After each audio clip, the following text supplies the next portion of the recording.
We are good to go.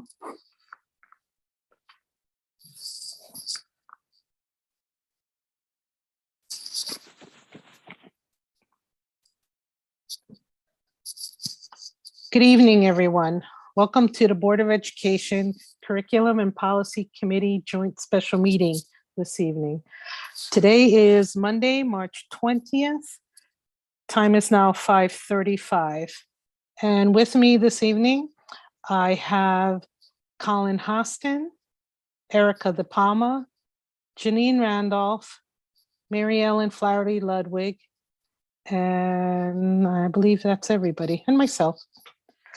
Thank you, everyone, for joining us this evening. The reason for this meeting is being special and combined is because there is a couple of items on the agenda that need to be discussed by both committee meetings, both policy and curriculum. And with that being said, the next item on the agenda is public comments. I did not see anything emailed to us. Anybody online? Okay, so no public comments. Thank you for that. And on the team side, we have Ralph Valenzizi. We have Dr. Stray in the background. We also have Barbara Namani and Robert Pennington and Stacy Bergen. So Ralph, I'm going to send it over to you now. Okay, great. Thank you. And good evening, board. Great to see everybody tonight. Rob and I are going to be, we're doing this in a joint manner because we have a couple of different agenda items. And if it's, Diana, if it's okay, I believe that could we actually change the order to leave the policies to the end, because I believe Rob and his team actually have a presentation that's going to be going on later. So this way they can kind of hop off and we can finish the section that's just policy at the end of the meeting.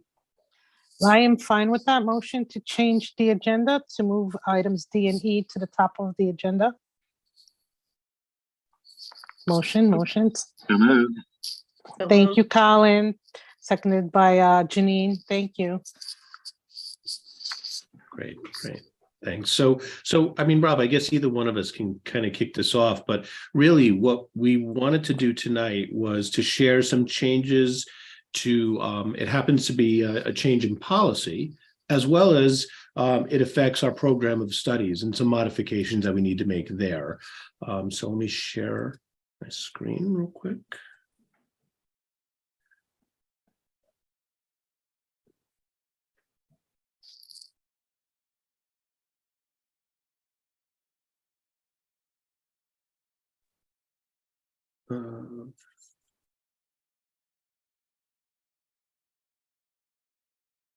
Hang on, hopefully everybody can see this okay. It looks okay on my end, Ralph. Okay, great. So tonight we want to talk about two different topics. One is an adjustment to our world language credits, and then the second is the addition of an independent study. So with that, though, I'll turn it over to Rob to talk about the first item. All right. So currently, can you go to the next slide for me, please?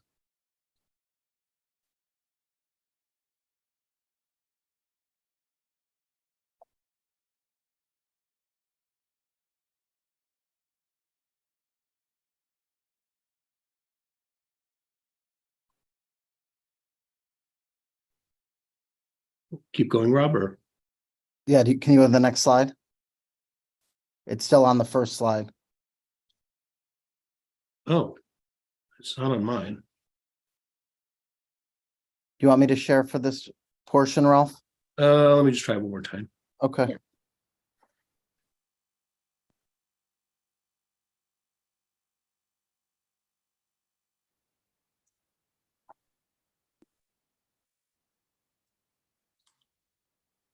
That's good.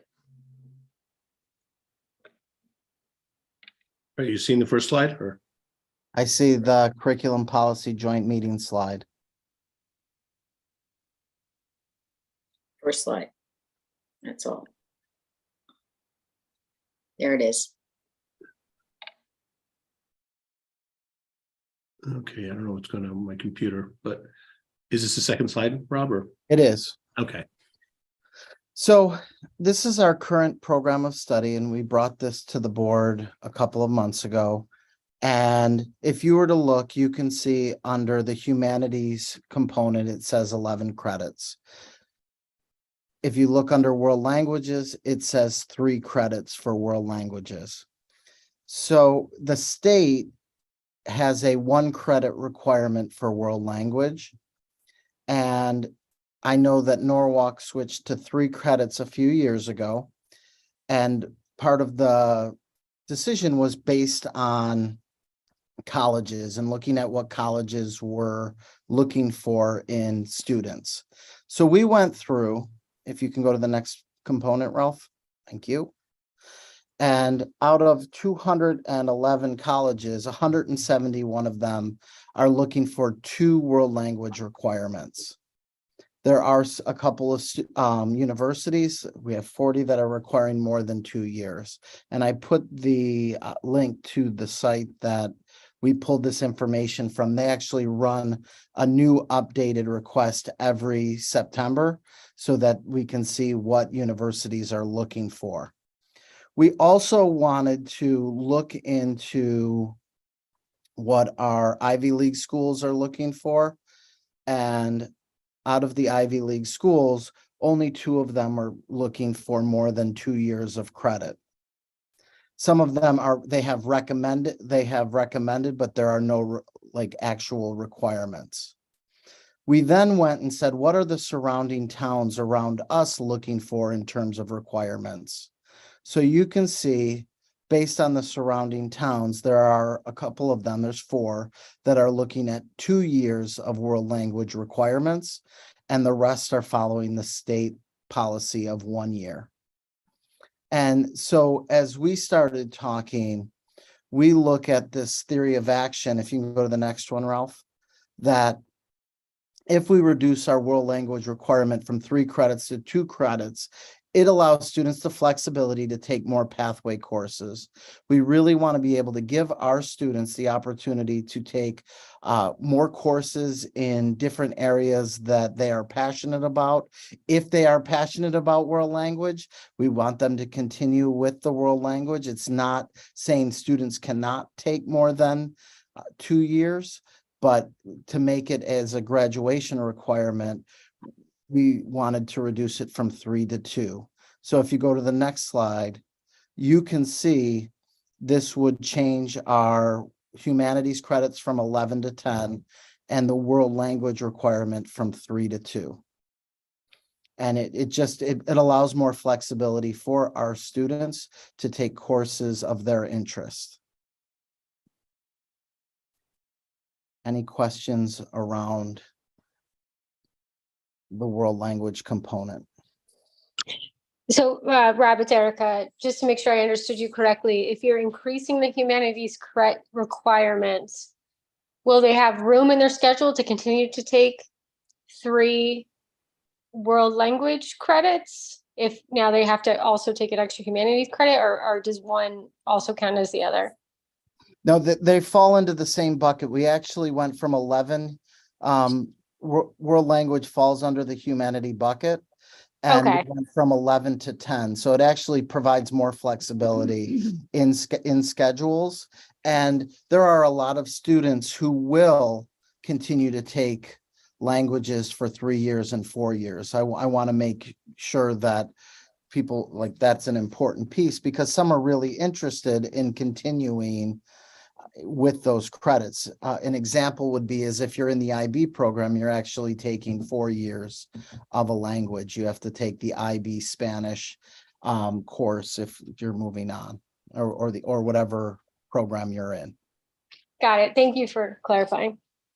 Can you put that other screen back where you had the 10 and 2? Sure. Thank you.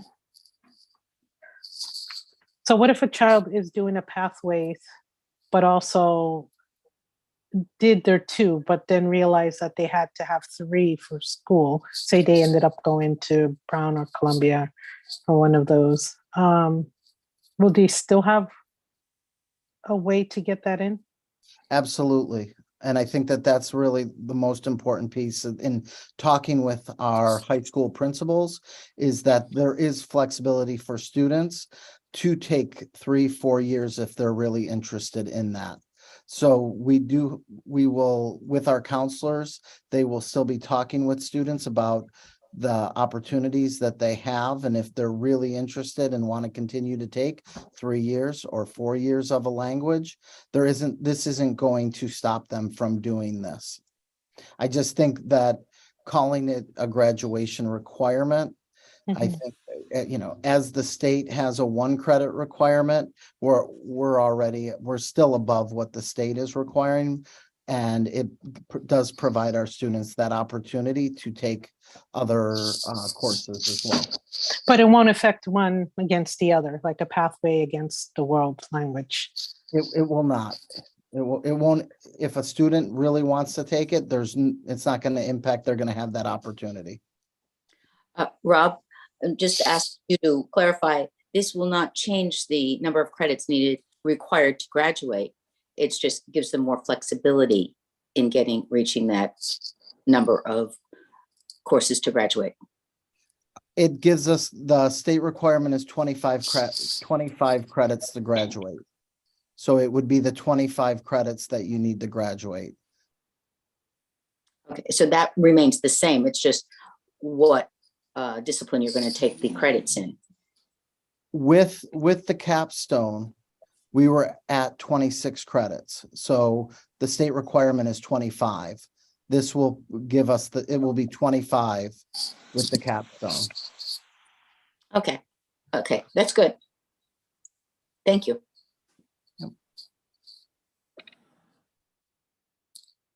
Right. Thanks, Rob. Now, I'll get into the second subject that kind of goes into our program of studies, which as we were unpacking and looking at different options over time, one of the things that came to our attention is that we don't have an independent study option in our program of studies, and all districts around us, it's a common practice to actually have an independent study for students.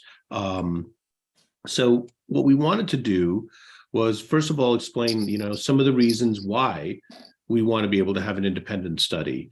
For the learning that goes on to, really in today's learning environment, we want to be able to allow students to have project-based learning opportunities. We want to make sure that students have the ability to look at their interests and passions and align and come up with credit at times that are aligned to our academic standards.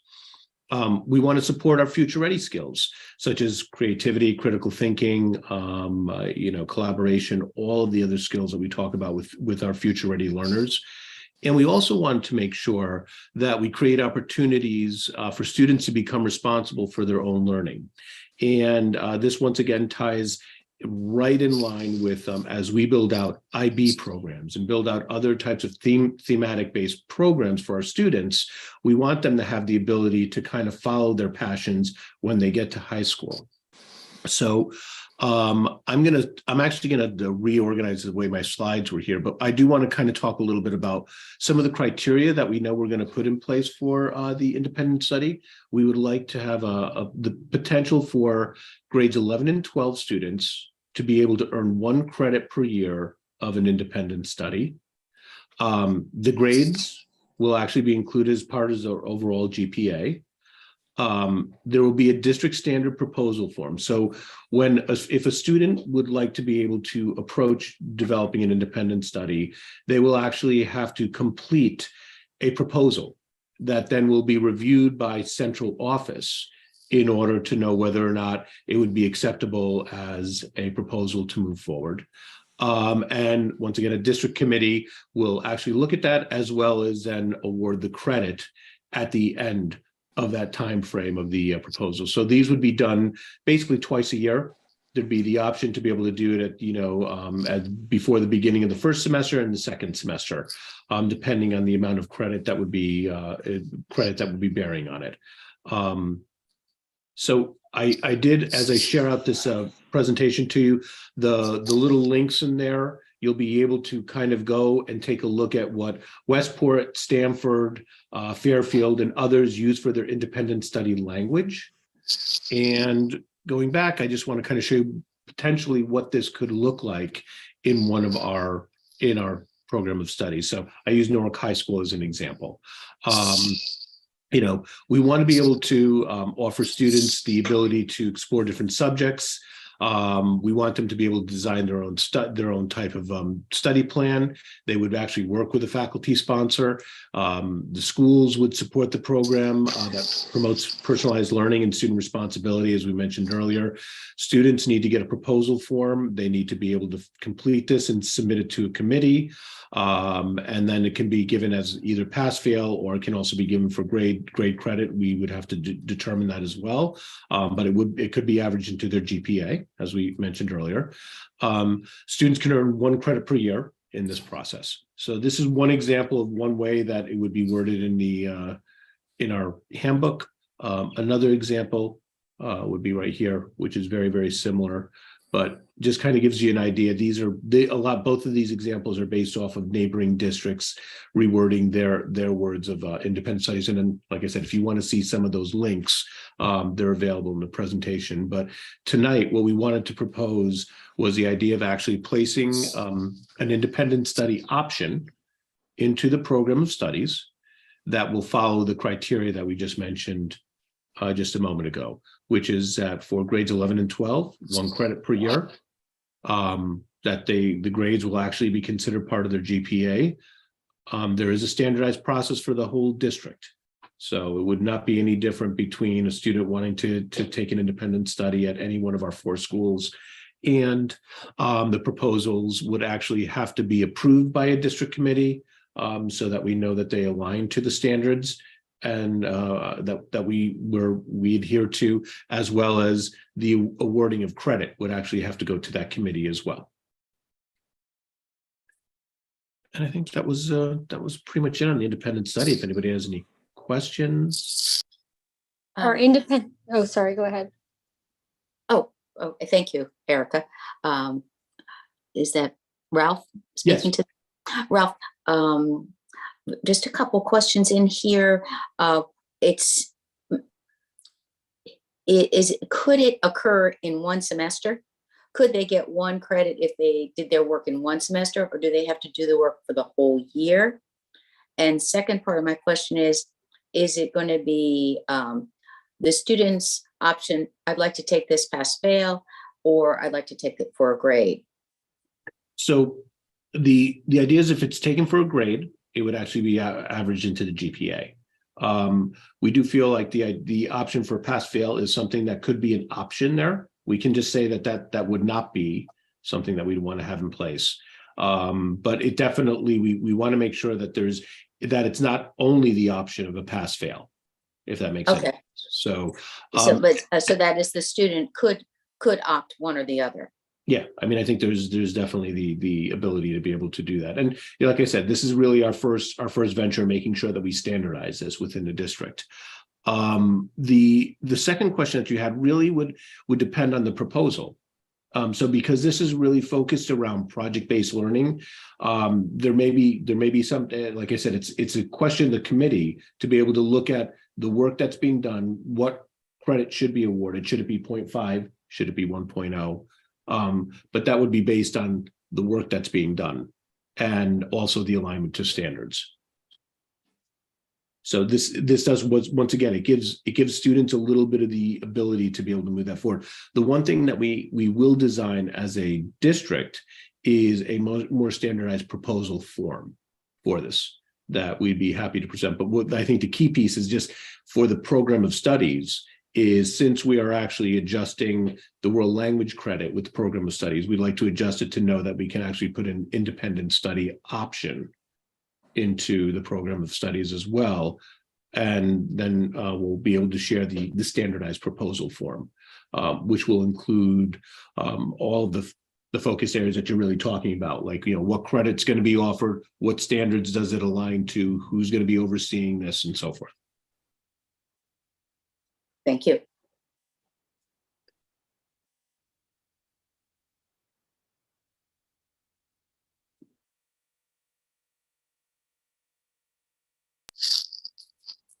Wasn't Erica had a question?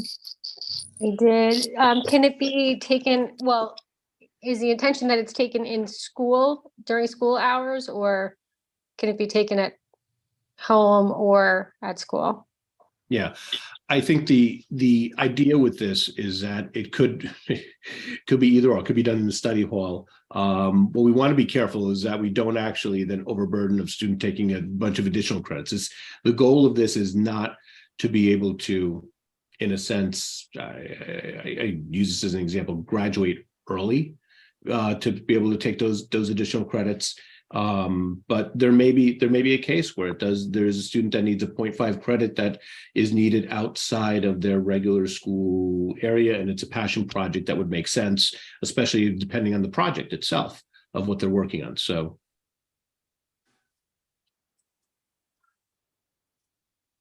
It's up to the child, or would the committee? the committee would. The committee would, okay, thanks.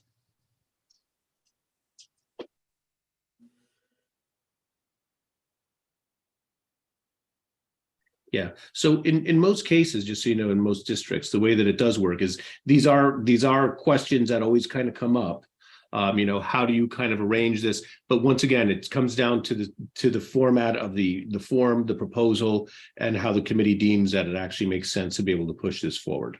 So, but it would be, like I said, the standard would be whatever the committee is deciding on at the beginning of the year, and the student would have to make sure that there may be adjustments to the proposal before it gets approved. Ralph, I just have one more question on, you explained this once before, but just a little more deeply, the difference between an independent and a capstone assignment.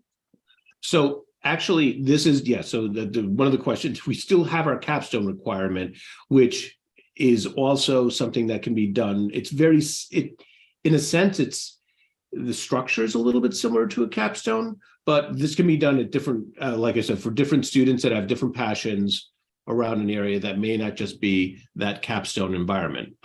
This is an additional option for students. This is not a requirement as capstone is. So all students will have a project-based learning opportunity, but in many cases, we want to be able to offer, especially at the upper grades, potentially other opportunities to be able to continue that type of learning for some of our students. But it is capped at only 1 credit per year on grades 11 and 12. I see, but it's an exciting addition because it definitely encourages young people to explore in a disciplined fashion something that grabs their interest. And certainly, and any one of us, but certainly a student could be interested in 2 or 3 or 20 different things. But I think it's a great idea. More options. We've got a lot of kids. We've got almost 1,200 kids. This is a good idea. Yeah.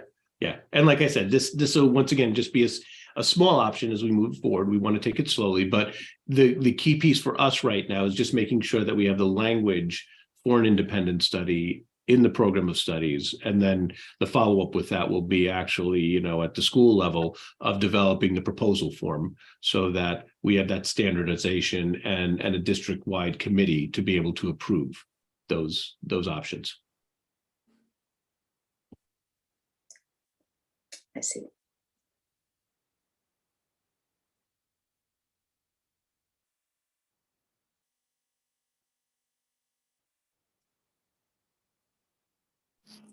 Any other questions on those items?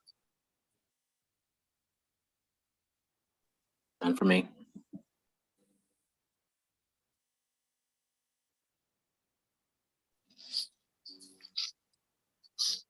Okay, so if there's no other questions on D and E, since we had to move them move them forward, excuse me, sorry, my voice is still not 100%. But motion to approve and move items D and E to the full board. And make a motion to approve items D and E and move to the full board. Okay, Mary Ellen Ludwig Flaherty, first motion, seconded by I'll second. Thank you, Erica De Palma. Okay. Thank you, Rob. And who else was on there? Rob's the one has to move to the next meeting, correct? Yeah, so, and Diana, before Rob jumps off though, just so we're clear, one of the things that will also be adjusted, and I guess we can talk about it on the policy side, even though it isn't necessarily an agenda item here though, is with that change in credits, we will actually just modify our policy to be able to reflect exactly what we're doing in the program of studies. Correct. We'll So put there's that on the no other agenda. change to no real change to the policy beyond that just one number that Correct. changes from 26 to 25. Thank you.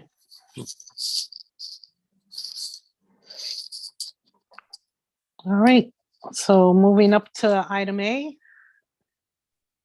Series 4000 retirement policy. And Ralph, you're on again. Okay, definitely. And I'll pass this one over to Barbara so she can kind of take the next two. Good evening, everybody. Good evening, Diana. Hi, Barbara. Hi. So as we continue on our path of reintegrating some of our former policies, we've identified 3 for today. The first one is retirement, right? So any certified employee, like our teachers, our administrators, may retire under provisions of any pension or retirement plan or system provided for the state or municipal employee for teachers in the public schools of the state at the option of the employee, right? And so these are things like TRB, pensions. And again, this is just kind of general language that and a policy that we had before. Can we, does anybody have that to put up on the screen? Oh, So the sure. public- Oh, you know So what? the public My can see? apologies. I No, have it on that's my okay. screen and I'm looking at it. Yeah. I forget that. You, Ralph, do you want to share it or? yeah, no, I think I got it. Hang on. Sure. There you And go. can we make it, Ralph, could you just like expand it so it's just easier for everybody to see? Yeah, sure.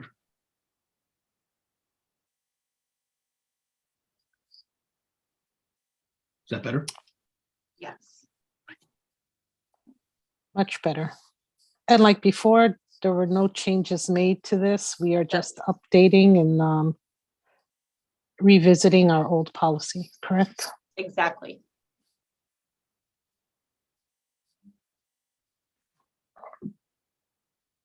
Any questions from anybody?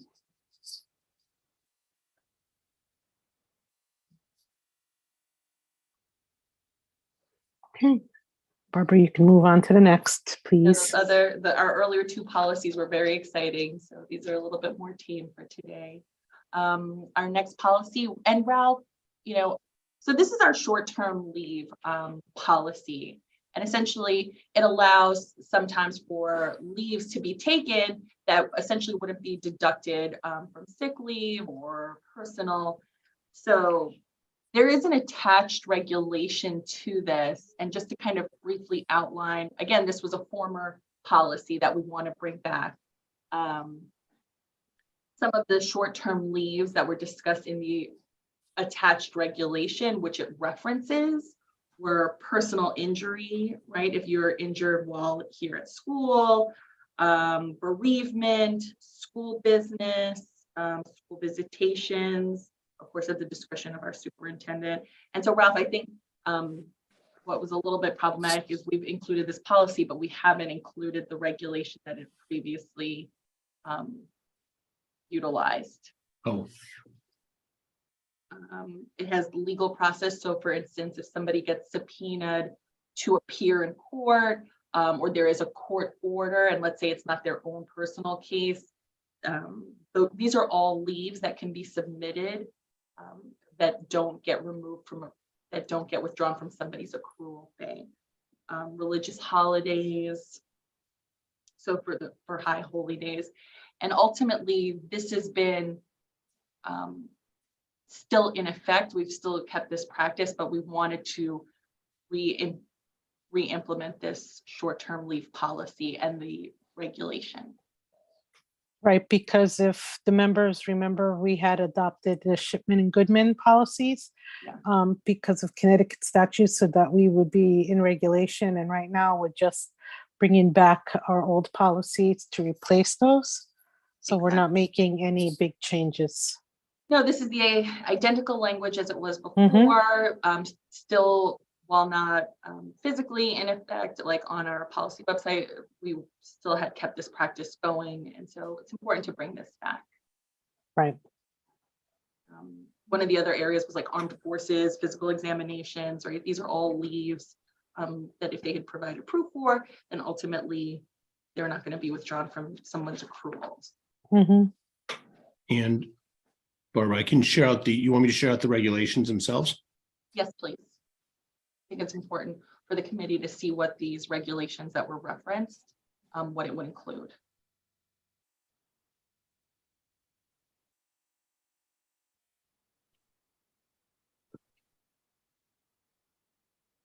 Oh, wait, sorry, I shared out the wrong side.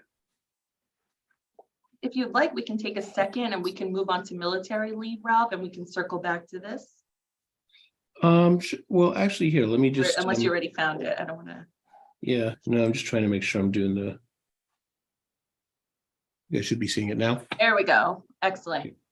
And let's expand that a little bit so everyone can see. Can everybody see this? Yes. Well, I'm using my fingers to expand it on my tablet, so I'm good.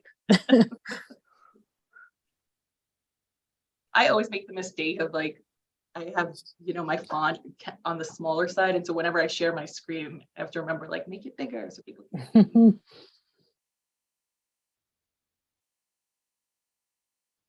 Some people just want to take a minute, right?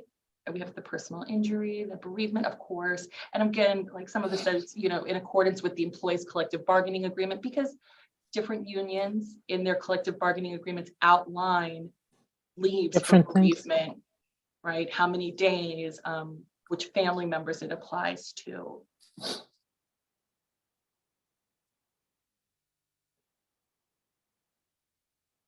And again, this is not being changed, nothing new here. There are no edits in any Mhm. shape or form. If there had been, that you would have seen, red lines, and I would have brought it to your attention. Just wanted to clarify that for the public, so there's no miscommunication. Thank you. Okay. Does anybody have any questions? No. No questions. Thank you. Pretty self-explanatory, I know. And then lastly, we have our military leave. Right. And so this is in accordance with state statutes. Employees of the Norwalk Board of Ed are entitled to military leave, reemployment, and reinstatement after military leave. I think, we're all aware of what military leave entails. Sometimes we have employees who are in the reserves. And so those are considered like military leaves. Any questions? No. Oh, okay. All right. I think those were our 3 for today. Thank you for that, and thank you for the detail, and thanks Rob and the team also for the world language credit and independent study information. If there are any questions, if there aren't any, I'd like a motion to move the series 4000 A, B, and C to the full board.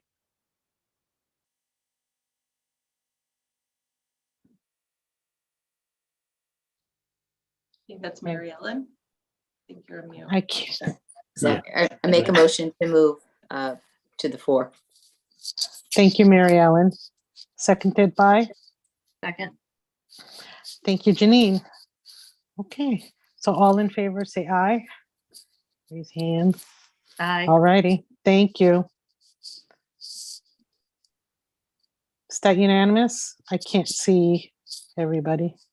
I didn't vote because I'm not on the policy committee, but that's the only Yep. reason I didn't. Yeah.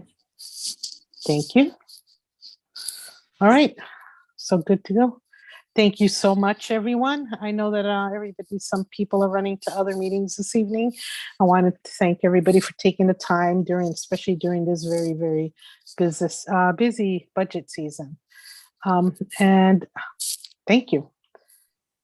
Well, have a good evening, everyone. Talk Thank to you soon. Have a good night. Bye. everyone. Thanks, You everybody. too. Bye. Take care.